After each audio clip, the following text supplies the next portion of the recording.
La poesía de las negritudes es poco conocida en nuestro medio. La poesía africana en muchas ocasiones es segregada y poco estudiada, sobre todo en Colombia, donde no dejan de ser marginales estas comunidades. Antes de todo, quiero decir que nunca uso la palabra afro. Afro somos todos, hasta que un descubrimiento científico nos demuestre lo contrario. Me gusta la palabra negro y en este caso específico uso la palabra negritud, ancleada a Leopold Sedar Senghor y Aimé Césaire, término que fue el baluarte de su lucha por ser visibles, por recuperar la identidad robada y pisoteada, término que representó la lucha por recuperar los magníficos restos de una cultura milenaria.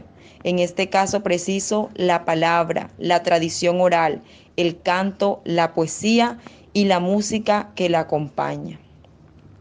El movimiento literario de las negritudes marcó la primera gran ruptura que se dio en el África colonial con Leopold Sedar Senghor a la cabeza, quien publica Antología de la Nueva Poesía Negra y Malgache en lengua francesa en el año 1948, en la cual recoge parte del universo literario del África francófona. No olvidemos que en 1983, Sedar Senghor fue el primer negro en ser nombrado en la Academia Francesa, un gran honor para cualquier intelectual. La literatura de las negritudes toma el nombre de los debates intelectuales que se dan en los años 30, impulsados por el poeta de origen antillano Aimé Césaire y posteriormente por Sedar Senghor. Aimé Césaire desarrolla su propio concepto de la negritud en una hermosa cascada de imágenes que sienta las bases de un movimiento que habría de ser decisivo para las luchas anticolonialistas, emprendida por los países africanos de la década de los 60. Para conocer un poco de la poesía de la esclavitud, primero vamos a definir término esclavitud. Situación jurídica en la que un individuo, esclavo, pasa a ser propiedad de otro, es decir, el amo, y pierde todo tipo de derechos sobre sí mismo. Es tratado como un objeto, se puede vender, comprar, intercambiar, donar, entre otras cosas. Tres causas fundamentales de la esclavitud. La primera, la pobreza. La población negra solo subsistía de la producción de la tierra, la agricultura y labores del campo. La segunda, la educación. Eran iletrados, tenían pocos conocimientos de la administración de la tierra, del territorio y de los negocios. Y por último, las herramientas tecnológicas. No contaban con las maquinarias y desconocían esos mecanismos de productividad, solo utilizaban la materia prima.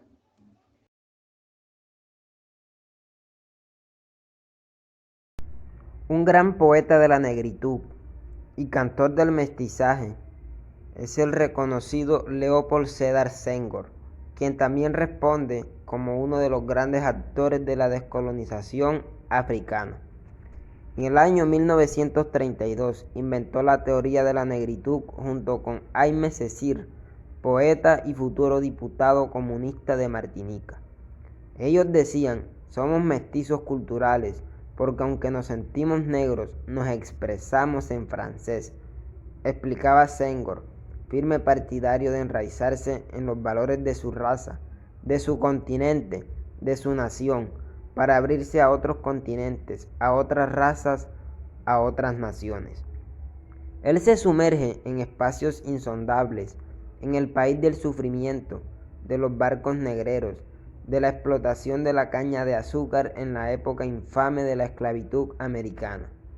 En este sentido, para Sedar Senghor, la literatura de las negritudes es un signo de reconocimiento, una fórmula que abrió camino a los poetas africanos nacidos en plena época y que además se identificaban con la lucha del pueblo africano.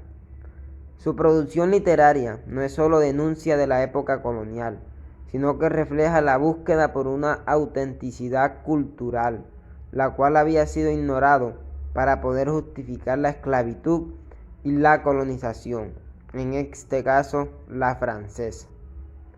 En este orden de ideas, otro autor y poeta de la negritud es Aimé Fernand David César, quien fue un poeta y político francés. Fue el ideólogo del concepto de la negritud y su obra ha estado marcada por la defensa de sus raíces africanas.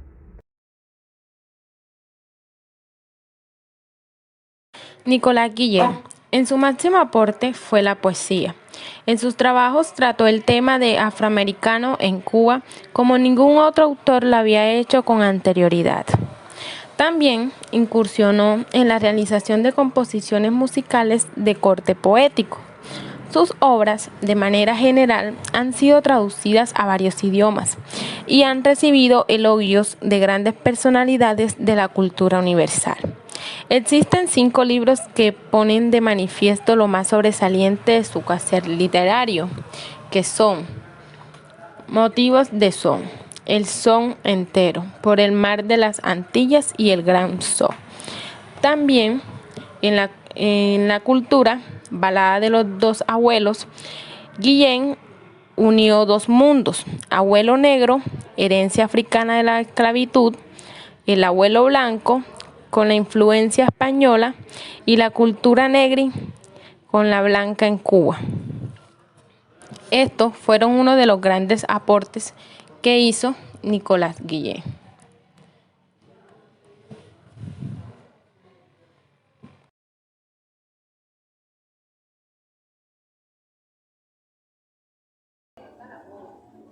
Hola abogada, es un gusto tenerla acá.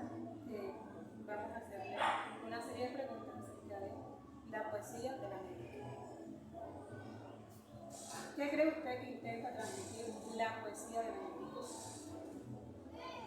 Como toda cultura que desarrolla su propia identidad cultural, de esta misma forma la cultura negra ha traído una lucha en la cual ha querido resaltar esos aspectos culturales que lo representan y los identifican, y además de eso ser reconocidos como lo que son una cultura con derechos, con características propias. Entonces la poesía lo que busca es transmitir esos sentimientos de libertad, de ser reconocidos también como comunidad, de ser tenidos también como representantes de la literatura, y poder mostrar también de esta forma todos aquellos aspectos en los que pueden contribuir a la sociedad, por ejemplo en cuanto a valores, como ya lo dije, identidad, y hacer valer también sus derechos.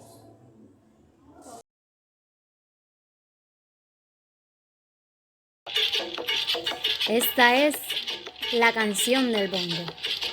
Aquel que más fino sea, responde si llamo yo. Unos dicen ahora mismo, otros dicen allá voy. Pero mi repique bronco, pero mi profunda voz. Convoca al negro y al blanco, que bailan el mismo son. Cueripardos y almiprietos, más de sangre que de sol. Pues quien por fuera no es noche, por dentro ya oscureció. Aquel que más fino sea, responde si llamo yo. En esta tierra mulata, de africano y español, Santa Bárbara de un lado, del otro lado Changó. Siempre falta algún abuelo, cuando no sobra algún don, y hay títulos de Castilla con parientes en Bondó. Vale más que hallarse amigos y no menear la cuestión, porque venimos de lejos y andamos de 2 en 2. Aquel que más fino sea, responde si llamo yo. Habrá quien llegue a insultarme, pero no de corazón. Habrá quien me escupa en público cuando a solas me besó. A ese le digo, compadre, ya me pedirás perdón. Ya comerás de mi ajiaco, ya me darás la razón. Ya me golpearás el cuero, ya bailarás a mi vez. Ya pasearemos del brazo, ya estarás donde yo estoy. Ya vendrás de abajo arriba, que aquí el más alto soy yo.